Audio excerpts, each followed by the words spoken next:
Welcome everyone, join us today as we delve into the life and legacy of Gerry Humphrys, the unmistakable voice of the loved ones, whose commanding stage presence and deep bluesy vocals helped shape the 60s Aussie rock scene. So let's dive in. Gerry Humphrys, born Brian Humphries on the 19th of July 1943 in London, England.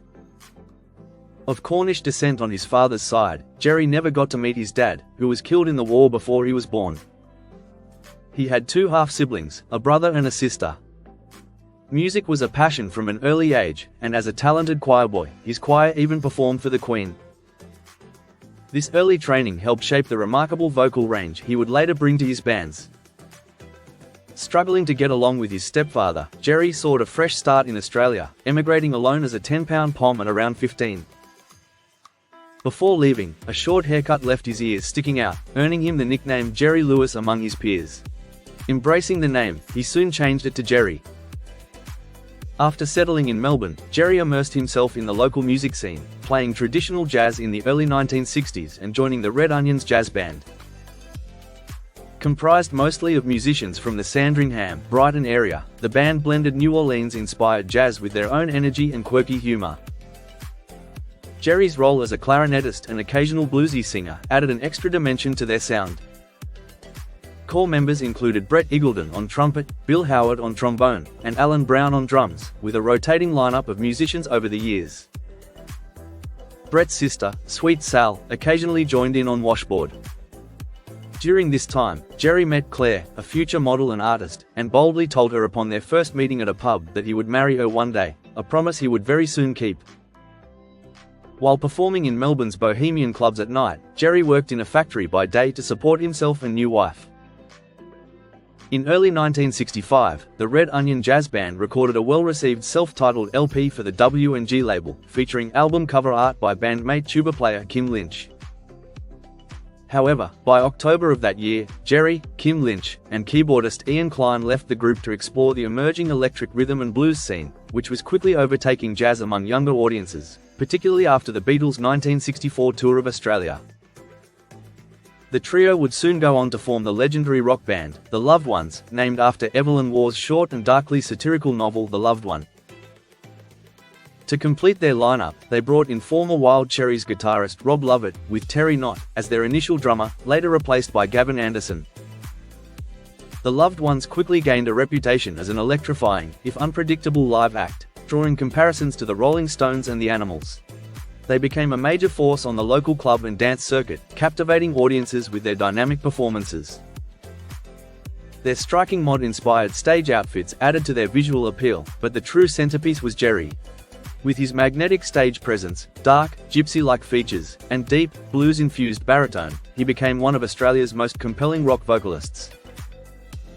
The band also set themselves apart musically by being among the first Australian pop groups to incorporate an electric piano, a Hohner piano, into their regular setup, giving them a distinct and innovative sound. In early 1966, the Loved Ones signed with INXS, a subsidiary of W&G Records. Their debut single, The Loved One, co-written by Gerry, Ian Klein and Rob Lovett, was released in May and quickly climbed to number 2 on the Australian singles chart. The song's unique double rhythm, hand claps, and Gerry's soaring bluesy vocals made it a standout. Director Peter Lamb captured their performance in the documentary Approximately Panther, which featured interviews with other Melbourne artists like Lynn Randall and Bobby and Laurie. Decades later, INXS would revive the track, taking it back into the Australian Top 20 in 1981.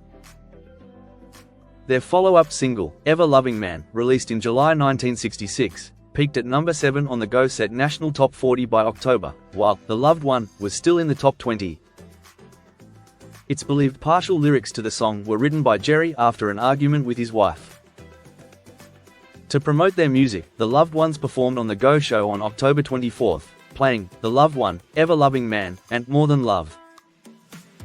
In December 1966, they released a cover of Blueberry Hill, inspired by Fats Domino's version, which reached number 11 on the Go Set chart. That same year, they released a self-titled EP. However, tensions within the band led to the departure of Ian Klein, who had taken on much of the group's promotional and organizational work. Unfairly judged for being too aligned with manager Peter McKennell, Klein was dismissed in September and replaced by Trevor Richards. Despite this, Klein would later reunite with the band 25 years later for a national reunion tour. In February 1967, Sad Dark Eyes became the Loved Ones' next top 20 hit. The song emerged during a 2-week break in Adelaide before the opening of Big Daddy's Disco, where Gerry played Bob Dylan's Blonde on repeat, particularly the 11-minute epic Sad-Eyed Lady of the Lowlands, which heavily influenced their track. It was also the first single featuring Trevor Richards' input.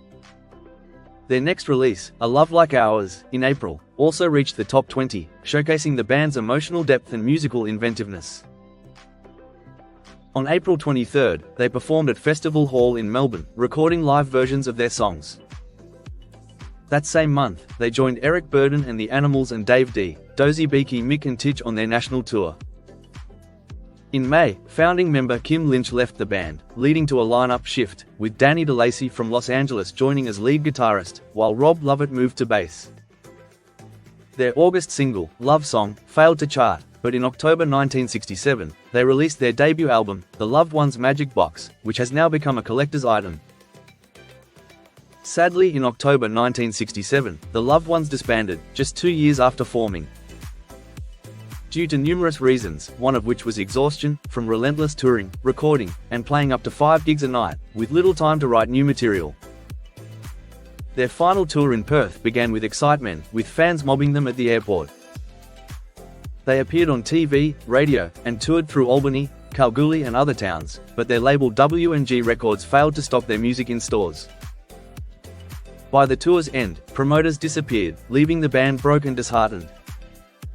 With mounting pressures, and seeing little financial rewards, their split became inevitable. The band's last gig was reportedly at Opus Ormond Hall in Prahran, Melbourne.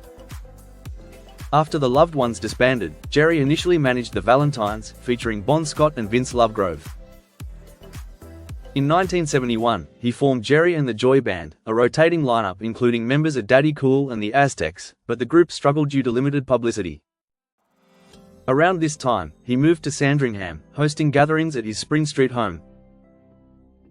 Gerry's biggest moment post-Loved Ones came when he hosted the inaugural Sunbury Pop Festival in 1972, but shortly after, he permanently relocated to London. Hoping to save his marriage and family, including his daughter Rebecca, he left music behind, becoming a psychiatric nurse, only occasionally singing for Australian expats for drinking money at Earl's Court pub. Interest in the Loved Ones resurged in the 1980s, partly due to INXS covering song The Loved One. This led to a 1987 reunion tour, with Gerry, Klein, Lovett, and Lynch, joined by drummer Peter Luscombe.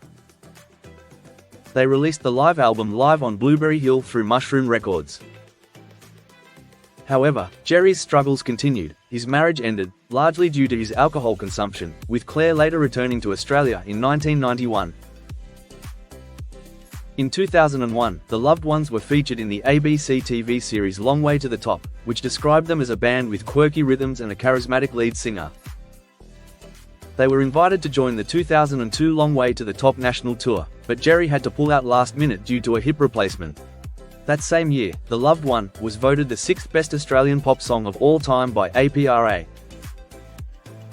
In November 2005, 2 weeks prior to Gerry's passing, music historian Glenn A. Baker spoke to Gerry, noting that he seemed down, a common feeling among 60s pop stars facing their later years. Many made little money from their fame and struggled for decades. Sadly, on the 4th of December 2005, Gerry Humphrys died of a heart attack in London. He was aged 62, and is survived by 3 daughters.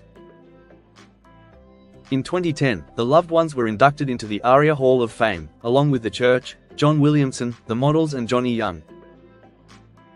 In 2020, Claire Humphries released a book The Loved One's Loved One, about her relationship with Gerry, containing personal photos and drawings by the artist and the singer, never before seen publicly. And there you have it. Though Gerry Humphrys left the music industry behind in his later years, his legacy with the Loved Ones remains unforgettable. His voice, raw energy, and contributions to Australian rock continue to inspire generations, and future generations to come. Thanks for watching. Don't forget to like and subscribe for more videos just like this. Take care and bye for now.